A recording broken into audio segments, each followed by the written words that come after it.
desert, the whole community grumbled against Moses and Aaron. The Israelites said to them, "If only we had died by the Lord's hand in Egypt. There we sat around pots of meat and ate all the food we wanted. But you have brought us out into this desert to starve this entire assembly to death." Then the Lord said to Moses, "I will rain down bread from heaven for you.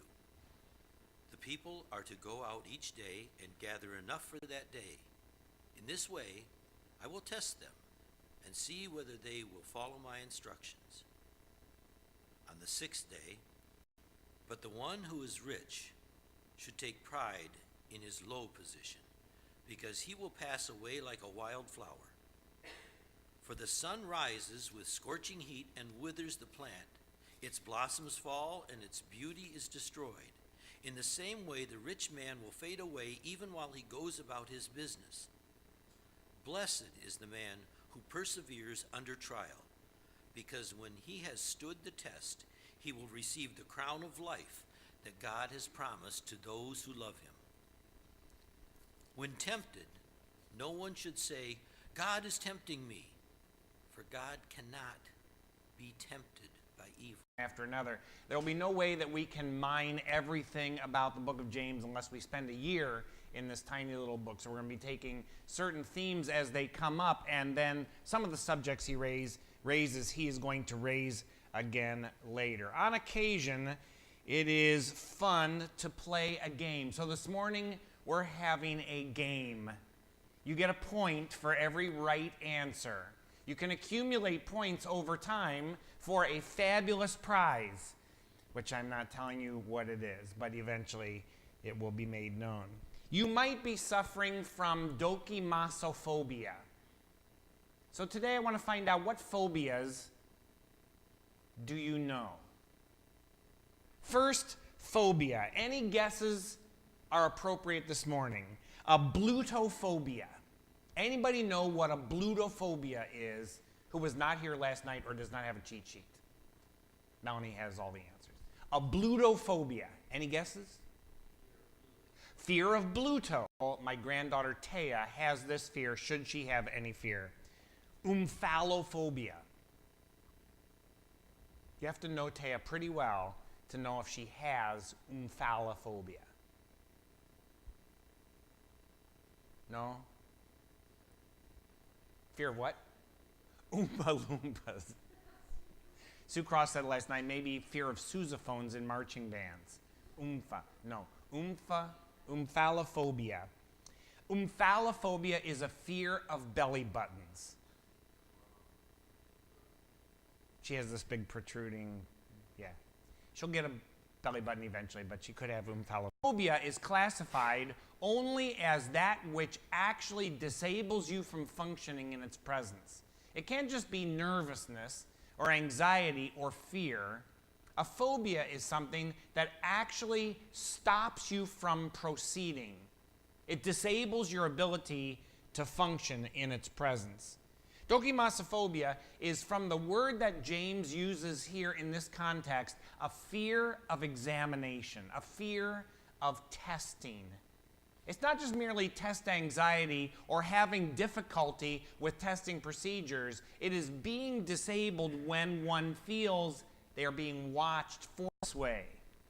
They're not taking the original Greek and Hebrew and in a sloppy or careless fashion trying to come up with an English version of that or translation. They're doing it seriously according to their scholarship. And so what happens is those various versions will give you lights from different angles on the same passage. When you read a different word in context, it's because that original Greek or Hebrew word had the possibility of being used in a variety of contexts. We have the same thing in English. They had it also in Greek. The NIV in this particular section says, when a person is under trial. Then later on says, God does not tempt. When a person is tempted, do not say it is God tempting me. The original word of that is peirazo. Dokimos is the act of the examination. Peirazo, what is true, what is genuine will be shown. When God created the heavens and the earth, prior to Genesis chapter 1, verse 3, God created light. And he separated light from darkness.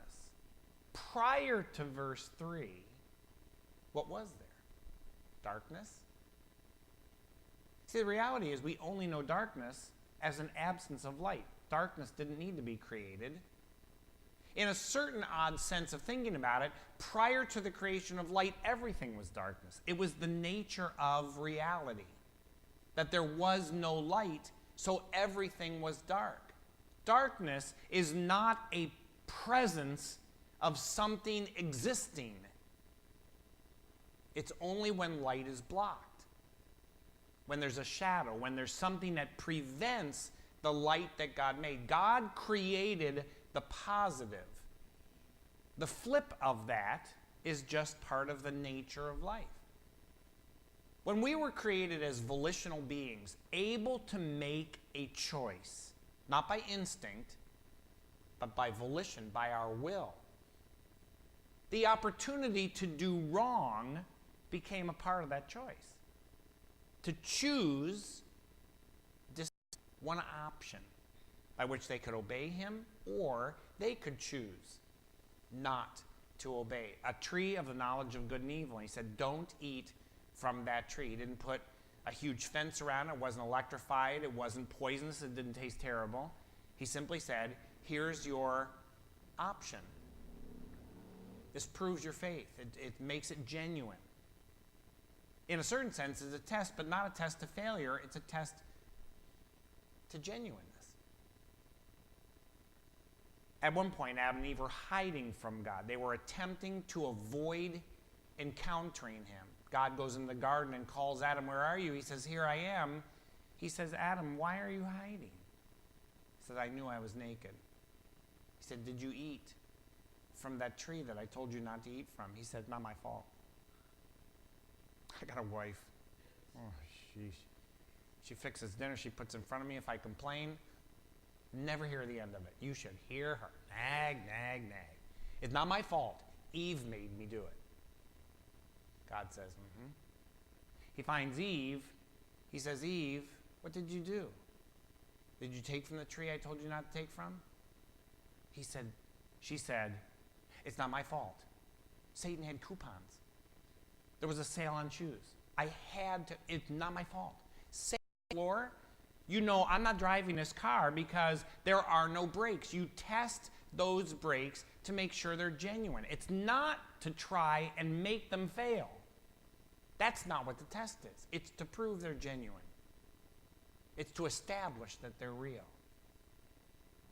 What James says is when tests and trials and difficulties come your way, it's the nature of life. Sin comes from your desires, your responsibility, your choices. Face them. God hasn't made you unable to deal with those tests of genuineness that come your way. He has made you able to stand in that day. What is it that God does do? That's really the point of James' passage here. What is it that God does? In Exodus chapter 16, the people are hungry.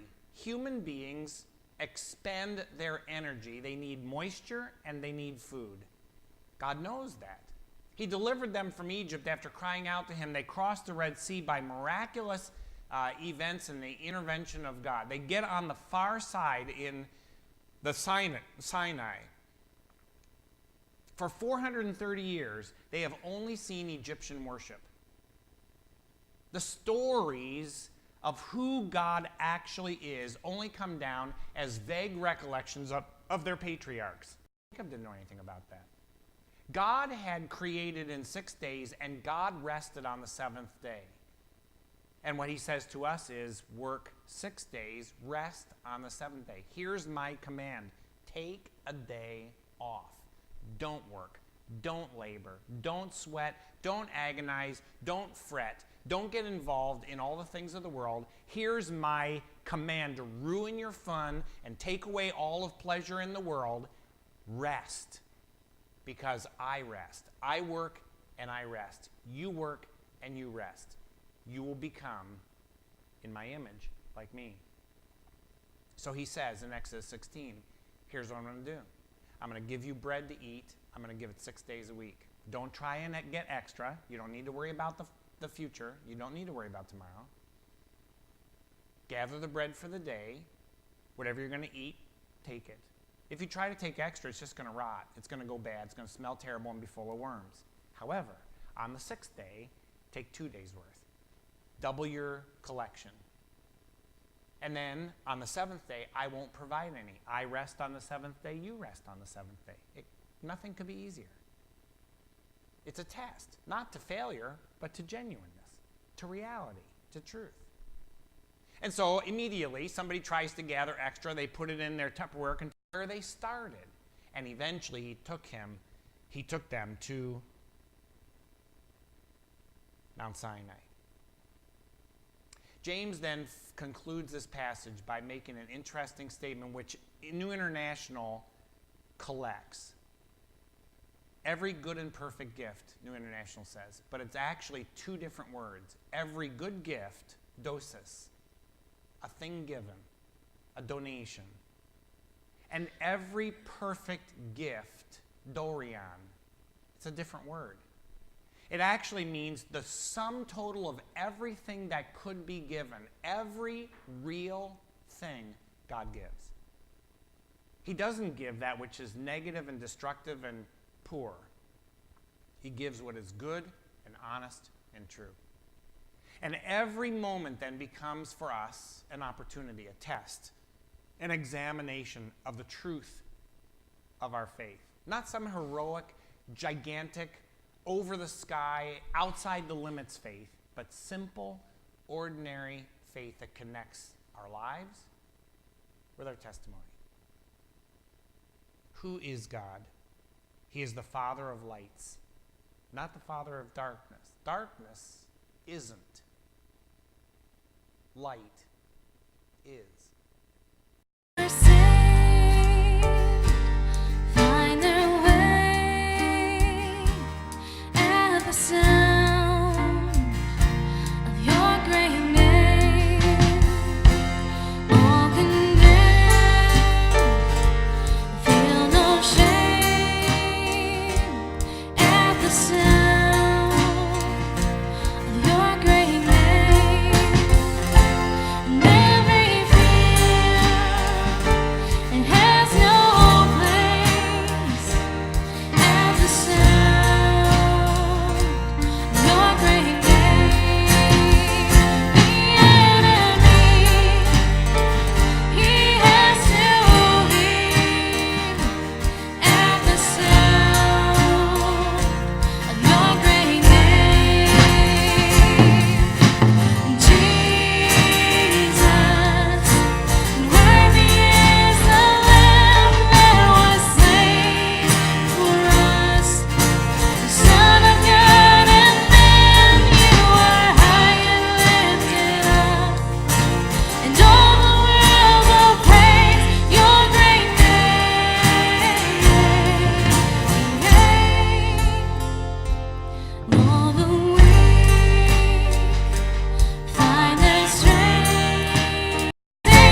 seated. He is leading us and will lead us. Our regular requests for offering all of me. Jesus, your honest heart is living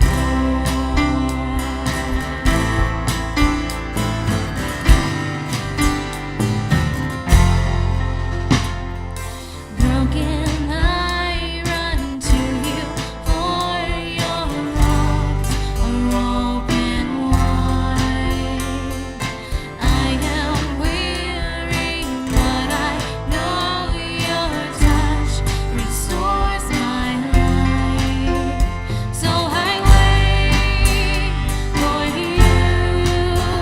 So I wait for you. Falling on my knees, offering all of me. Jesus, your honest heart is living for. Falling on my knees, offering all of me. Jesus, your honest heart is living for. requests in a simple way today. Knowing that you will care for us and you will open the right doors and close the wrong ones when we walk by faith in you. We're never presented with anything that is intended to destroy us, but to prove us. And we want our faith to be simple and straightforward and honest, to be genuine. Would you join me in the Lord's Prayer? Our Father, who art in heaven, hallowed be thy name. Thy kingdom come, thy will be done, on earth as it is in heaven. Give us this day our daily bread, and forgive us our debts, as we forgive our debtors. Lead us not into temptation, but deliver us from evil. For thine is the kingdom, and the power, and the glory forever. Amen. Please join us in standing for our closing scriptures and song. Our promise this week comes from Isaiah. So do not fear, for I am with you. Do not be dismayed, for I am your God. I will strengthen you and help you. I will uphold you with my righteous right hand.